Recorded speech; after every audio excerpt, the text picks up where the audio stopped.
Sorcery Tree, which is which basically is going to be all of your casters. Which I find this to be kind of a strange tree, really.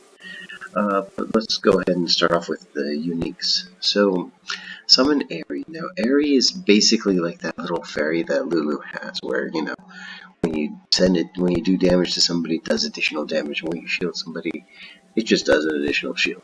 So it's kind of, it functions very much like that. The only thing is that it stays with the whoever you used it on for 2 seconds, and then it slowly comes back to you. And as you gain levels, it moves faster.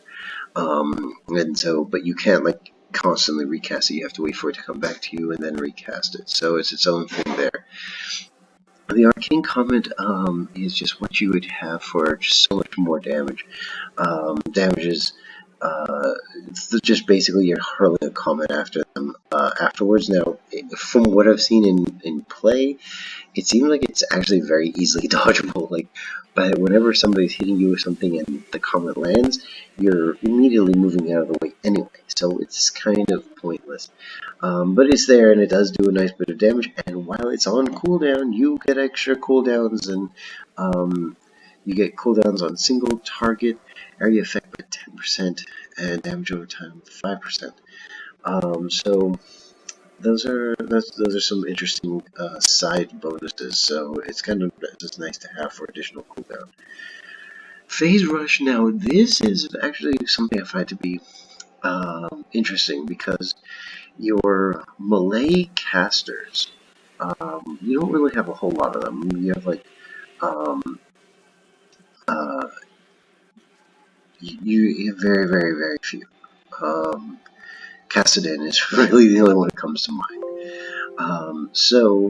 But aside from that, you know, you do have, it is on a 15-second cooldown, and then after you hit somebody 3 times, you gain an additional 15 to 40% movement speed, which I could see this working pretty well with Tryndamere, or even Echo.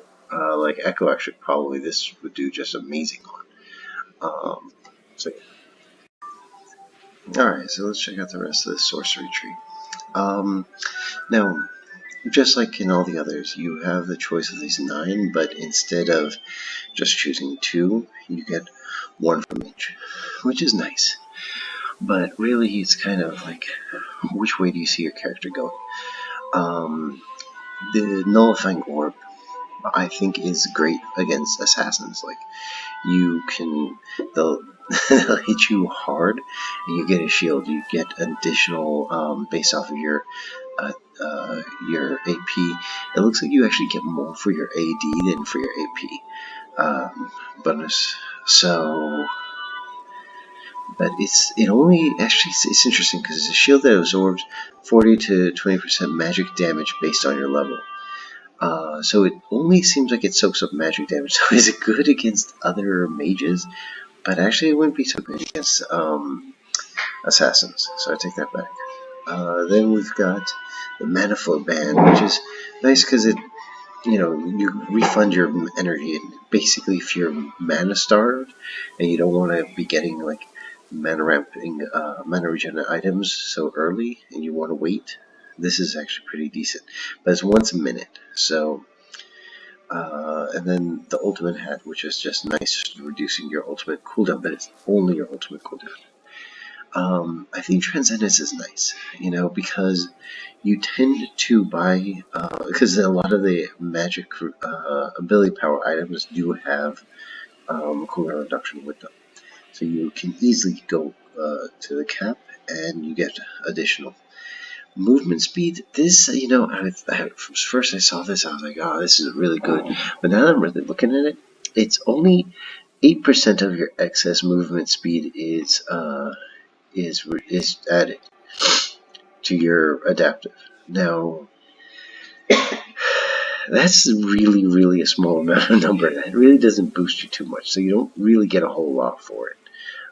You'd have to really boost your movement speed and go way beyond the cap before this is really give you any significant advantage, and you'd spend so much on movement speed that you would not actually get all your from your normal items. It just doesn't seem like it really gives you all that much. The absolute focus, like I said, if you can maintain being above 70% health for like the duration of the game, and just no one's ever hitting you, no one's able to, great. I don't know a single champion that can do that or has ever done that. Scorch is nice, just additional flat damage, but it's a very small amount of bonus magic damage. Water walking, good for mobility through that part of the jungle, but that's it. It's useless the rest of the game. It does give you the adaptive ability or attack damage while you're in the river, but that means that when you're fighting for river battles and for Dragon or Baron, then they're good. And Gathering the Storm, again, great for scaling for long games, but for the most part, I don't really see it being all that good, unless you know you can get the game to be a long game.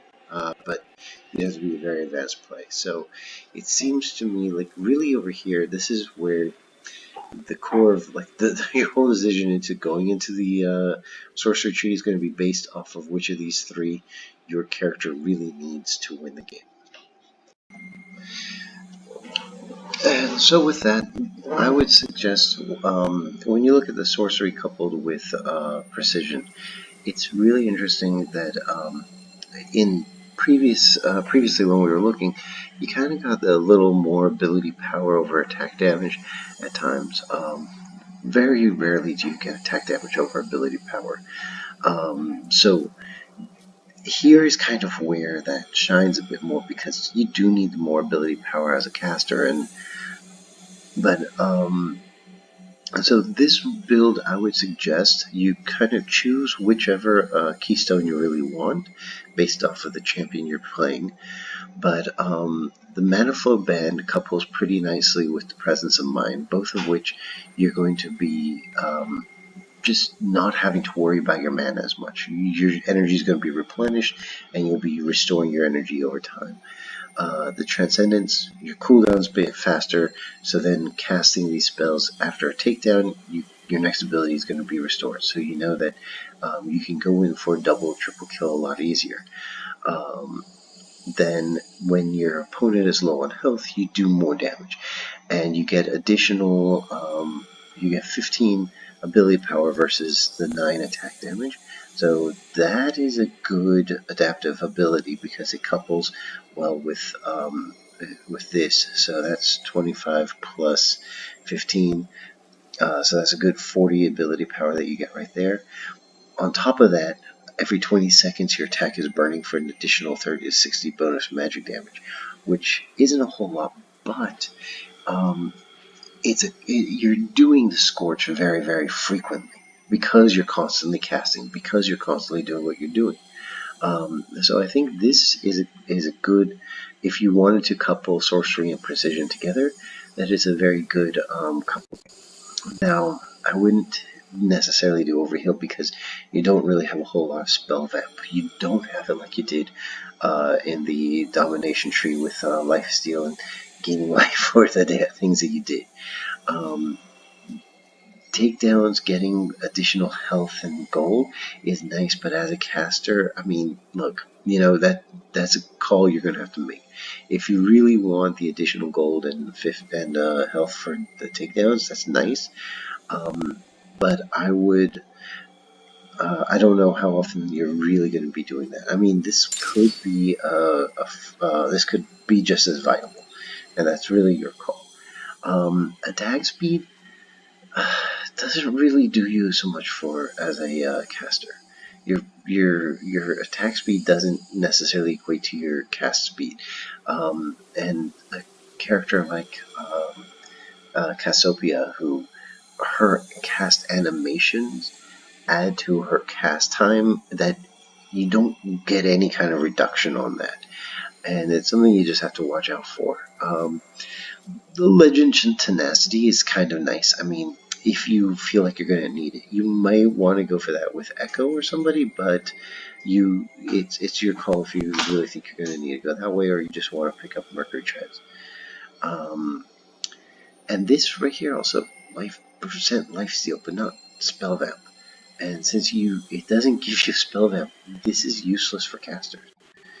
Now this is 10% more damage, and I assume by damage that they don't mean attack damage, but they just mean any kind of damage that you do, because you have, otherwise the 15 points of ability power doesn't matter as much. Meaning, but here I'm more key on the fact that it's saying lifesteal. This cut down, as much as I love cut down being good for dealing with tanks and stuff like that, the versatility of using this versus your weaker opponents, once again, yeah, for the first half of the fight, if you're just one-on-one versus like Volibear, in general, you're not going to really get them down to very low health if they're super tanky and they got all that magic resistance stuff on top of it. But if you're in a team fight, which as a caster you tend to want to stay into team fights, and you're not like just running around trying to solo 1v5 and think you're going to come out on top. So kind of focus. I would suggest this. Cut down also would be viable. Last Stand, I would only take Last Stand if I were going to couple it with the Nullifying Orb. But once again, like I said, the Nullifying Orb is magic. It shields against magic damage, not attack damage. So if you get ganked by an AD assassin, any of them, you're dead. It would help you against Kali because she is magic damage. So it's nice, but how often do you really know that they are going up against a Kali? It's not very, very often. Now we're looking at sorcery coupled with domination. Now, in Domination Tree, it's interesting because so a lot of casters do have slowing effects and whatnot with their abilities. So Cheap Shot actually is a viable option to take. Taste of Blood, you get less AP than AD for your you get less bonus for your AP versus your AD, and that actually is can cost you. Since casters, you're not really going AD, you're not going to be utilizing this to the fullest. But if you really want, you can grab the AP, the extra AP could potentially come out. Now, as for sudden impact, you don't really have a lot of casters who have dash, leap, blink. Well, you do. LeBlanc, he'll blink around, so that actually could be quite useful, gaining additional magic penetration for 5 seconds. For LeBlanc, I would definitely take that. But the Cheap Shot is going to be good for a lot of other champions. Zombie Ward, I don't really know. They recommend Eyeball Collection over the other two for casters. Ravenous Hunter, once again, you have to be going out and getting these bounties, but you get additional healing. So if you are going for a pseudo spell vamp, this is your best bet. The Ingenious Hunter, I don't know. The 10% cooldown reduction on items, I don't know how.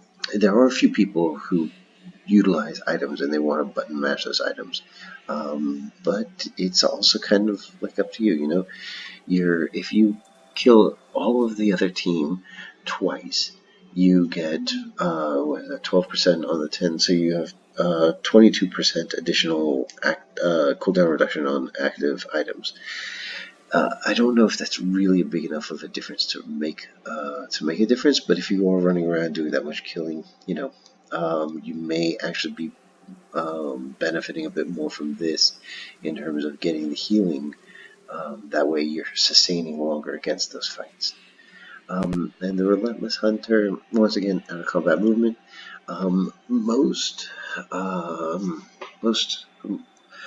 most casters could do pretty well with additional movement speed, but once again, it's kind of your call, and I don't necessarily think that it's the best. It would really depend on which hero you're going with. Ghost Poro maybe, but these two are, I find them to be interesting. It's weird. It's more, they are more utility than they are like a domination. But I guess it does give you domination on the map. It gives you vision in places you wouldn't normally have. So there you go. And now the Resolve Tree. Now in the Resolve Tree, you have a very interesting. You have a few kind of fun matchups that you can do. The unflinching is nice if you're for any support champion. Um, the Demolish would be great for like an Alistar, support, or any of these type of champions who, are tanky but also do magic.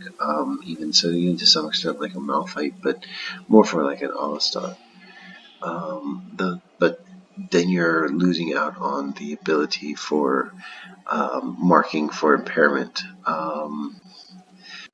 So and once again, Iron Skin and Mirror Shell, I don't feel like these two are worth anything.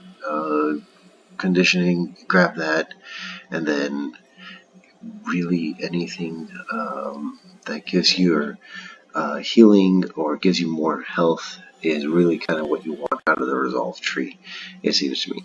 So yeah. And finally, Sorcery coupled with Inspiration. Now really, the Biscuit Delivery, hands down, is probably your go-to thing, because 15% of your missing health and mana, like how often are you just really low on health and mana, and that's basically everything you need. Futures Market is great. If you're taking this tree, that's a very good thing to have.